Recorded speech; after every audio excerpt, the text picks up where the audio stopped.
नमस्कार। आज एक बड़ा ही ज्वलंत मुद्दा हमारे बगल के मित्र देश नेपाल से आई है, सुनने में आया है। तो मैं अपने आप को रोक नहीं पाया। दो शब्द सोचा कि आप लोगों के समक्ष बैठ करके दो शब्द बात करूं और आप लोगों का भी राय लूं, क्योंकि अगर आपके अगल बगल कोई घटना घटती है तो प्रत्यक्ष या अप्रत्यक्ष रूप से कहीं ना कहीं आपको प्रभावित जरूर करती है। और अगर केवल भारतीय होकर के सोचा जाए तो अच्छा ही कहा जा सकता है, जो घटना हुई है अच्छा ही कहा जा सकता है। क्योंकि ओली जी का जो व्यवहार था भारत के प्रति, वो बहुत ही अच्छा नहीं था। और वो चाइना के समर्थन में अक्सर देखे गए हैं, पाए गए हैं, भारत का विरोध करते अक्सर पाए गए हैं वो। लेकिन अगर आप लोकतांत्रिक देश में रहते हैं और लोकतंत्र को मानने वाले हैं तो कहीं ना कहीं आपको अंदर से टीस तो जरूर रहेगी थोड़ी सी कि ये लोकतंत्र के लिए अच्छा नहीं है। इस तरह का तख्ता पलट ये लोकतंत्र के लिए अच्छा नहीं है कि कुछ समूह के लोग मिल करके, कुछ जनसंख्या मिल करके सरकार के सीधे सरकार का विरोध करे और तख्ता पलट कर दे। किसी भी चीज का एक तरीका होता है। आपको विरोध करना है, आप लोकतांत्रिक तरीके से विरोध करें, लोकतांत्रिक तरीके से सरकार को हटाएं, वो लोकतंत्र के लिए अच्छा माना जाता है और आपके राष्ट्र के लिए भी अच्छा माना जाता है। इससे आपके राष्ट्र की भी भलाई होगी और राष्ट्र आपका आगे बढ़ेगा, आगे जाएगा। आज जैसा मैं देख पा रहा हूं, बराबर मैंने अपनी निगाह बनाई रखी है पूरी घटना पे।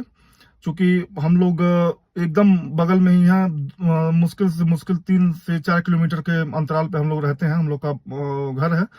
तो कहीं ना कहीं नेपाल से सरकार से ना बने, लेकिन अगर व्यक्तिगत रूप से देखा जाए तो नेपाली लोगों से, मतलब नेपाल के वासियों से और भारतीय लोगों से जो बॉर्डर के रहने वाले हैं उनसे बड़ा बढ़िया, बड़ा सुगम संबंध होता है, बड़े बड़े अच्छे व्यवहार होते हैं।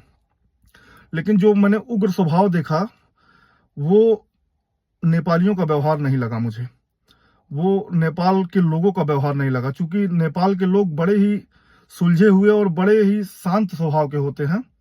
अब अंदरूनी मामला क्या है क्या नहीं हो, मैं उधर नहीं जाना चाहता हूं क्योंकि वीडियो बड़ा लंबा हो जाएगा। तो मैं आ रहा हूं इस पे।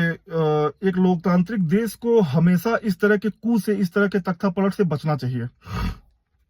मेरा मानना यह है कि आज कुछ समूह मिल करके इनके सरकार का विरोध करके इनका तख्ता पलट कर दी। मेरा मानना यह है कि आज जो भी लोग सरकार में आएंगे, प्रधानमंत्री बनेंगे, कुछ लोग मंत्री बनेंगे, तो मान लीजिए उनके अंदर उनसे भी ज्यादा बुराई निकल गई। मेरा तो मानना, हालांकि स्वभावतः मेरा मानना यह है कि बड़े अच्छे लोग ये लोग चुन करके और भारत से इन लोगों के मधुर संबंध रहे और हमारा देश और नेपाल मिल करके आगे बढ़े। क्योंकि पड़ोसी के जब अच्छे संबंध रहते हैं तो ट्रेड और अन्य माध्यमों से बड़े अच्छे अगर संबंध रहते हैं तो दोनों देश वृद्धि की तरफ बढ़ता है। लेकिन अगर इस तरह की घटना किसी भी लोकतांत्रिक देश में होती है तो वो अच्छी नहीं मानी जाती है। क्योंकि एक समूह मिल करके अगर किसी सरकार की कार्यप्रणाली अच्छी नहीं लग रही है तो सीधा तख्ता पलट कर देना, उसका आप लोकतांत्रिक तरीके से विरोध कीजिए। कई तरीके और भी हमारे भी देश में हुआ है, लेकिन लोकतांत्रिक तरीके से, इस तरीके से नहीं कि उग्र भीड़ आकर के सरकारी संस्थानों को जलाने लगे, लोगों को मारने लगे, सरकारी तंत्र को तोड़फोड़ करने लगे, सरकारी तंत्र का नुकसान पहुंचाने लगे। इस तरह से आप एक अच्छी सरकार नहीं प्राप्त कर सकते हैं। जो भी सरकार इस कू के बाद बनेगी वो मुझे नहीं लगता है कि बहुत अच्छा इस्टेब्लिशमेंट अपना स्थापित कर पाएगी या बहुत अच्छे से नेपाल को चला पाएगी।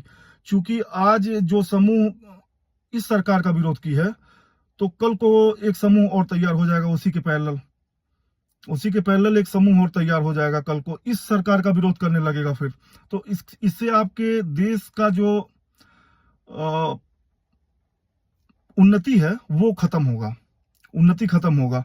अब आप लोगों को जितने भी उग्र लोग थे जो तोड़फोड़ किए हैं, वो सरकारी संस्थान या सरकारी तंत्र जितना भी क्षति हुआ है वो क्षति ना वहां के प्रधानमंत्री अपने घर से बनाए थे, ना वहां के मंत्री लोग अपने घर से बनाए थे, वो आप ही लोगों के टैक्स के पैसे से, आप ही लोगों के पैसे से बना था सारा संस्थान। अब उसको फिर से रीस्टेब्लिशमेंट करना पड़ेगा, उसको फिर से स्थापित करना पड़ेगा, फिर से आप ही लोगों का पैसा उसमें जाएगा। तो लोकतंत्र के लिए हमेशा इस तरह के कू से बचना चाहिए। हमेशा एक स्वस्थ तरीके से विरोध होना चाहिए, जैसे हमारे भी देश में विरोध हुआ है। लेकिन इस तरह का तख्ता पलट तो हमारे देश में ना संभव है, ना होगा आगे, ना हुआ है कभी, क्योंकि हम लोग असली लोकतंत्र में जीते हैं। और जो भी लोकतंत्र का सम्मान करने वाला व्यक्ति होगा, वो इस तरह के तख्ता पलट का कतई समर्थन नहीं कर सकता, कतई समर्थन नहीं कर सकता। अगर आपने सरकार, आपकी चुनी हुई सरकार थी, उस सरकार को आप ही लोगों ने चुन करके बनाया था। उस सरकार में अगर कोई कमियां थी, उसके नीतियों का आप लोगों को विरोध करना चाहिए था, उसके कार्यप्रणाली का आपको विरोध करना चाहिए था, और लोकतांत्रिक तरीके से विरोध करना चाहिए था। उसके बाद उसको लोकतांत्रिक तरीके से हटाना चाहिए था। जब किसी भी सरकार की नीतियों से विरोध होती है, लोकतांत्रिक तरीके से विरोध होती है, तो वो विरोध जन जन तक जाता है। उसके बाद अगर कोई सरकार फिर से आती है सत्ता में, तो वो फिर कुछ दिन तक टिकती है और अपने राष्ट्र का, अपने देश का विकास करती है, और कर पाने में सक्षम भी होती है। क्योंकि इस तरह के कू से अगर कोई भी सरकार आएगी, तो जहां तक मैंने ऑब्जर्व किया है, पहली बात तो कोई भी तख्ता पलट होता है, तख्ता पलट होने के बाद जिसके भी हाथ में शासन सत्ता जाता है, वो तानाशाही ही करता है। मैंने अभी तक जहां तक देख पाया है, तानाशाही के ही रास्ते पे जाएंगे वो लोग।